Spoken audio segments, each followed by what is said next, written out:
says that if you see boundaries as a basis of a subjective-objective divide, then you see them in a particular kind of way which leads to a loss of communication.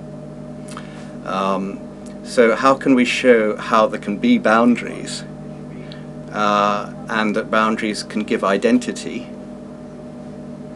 and that identity is actually important to communication and the very basis of communication? So the way that I try to do this is using a simple plain sheet of paper, which I use to represent a oneness with respect to itself, and a oneness also in its encirclement with my body. So it's at one with itself and it's at one with me through its encirclement with my body. So we have here a oneness which is at one also with me.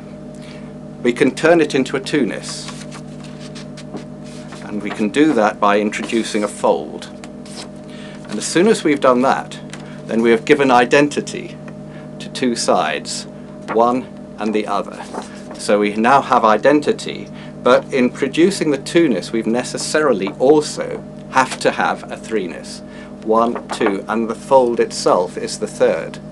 And this third realm through which the oneness, the one and the other, communicate with one another and communicate in turn through my body. So that if we find that, so what this fold does is it allows the one to pivot off the other, so that as one moves, the other reciprocally moves in a dance with the other, so that we have this sort of dance created where we have a moving, dynamically moving boundary.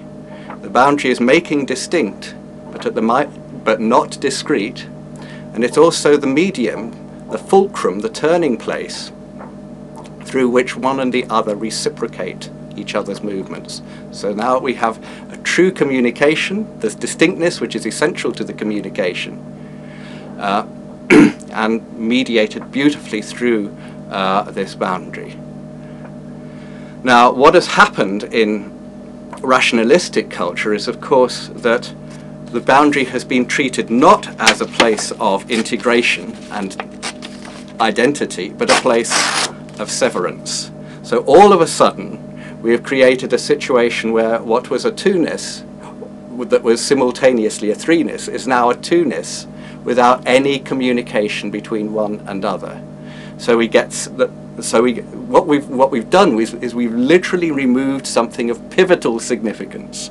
The boundary was a pivot that enabled each one and other to reciprocate one another's movements. Now that possibility for reciprocation is gone.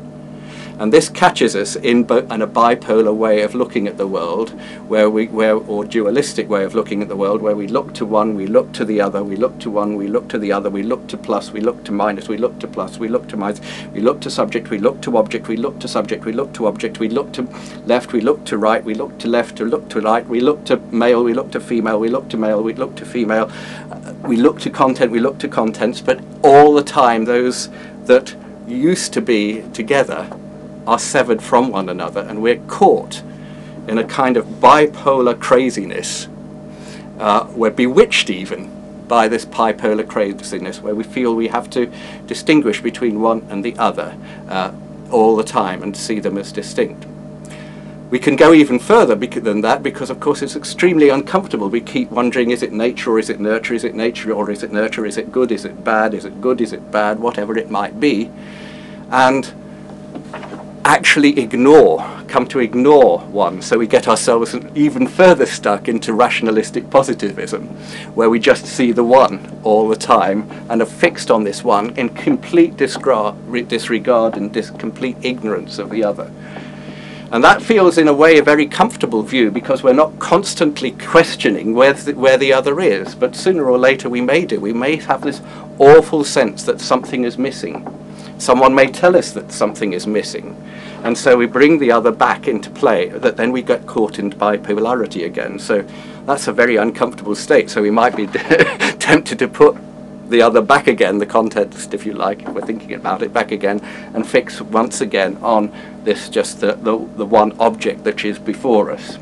But if we really want to restore the dance, then we need some sellotape.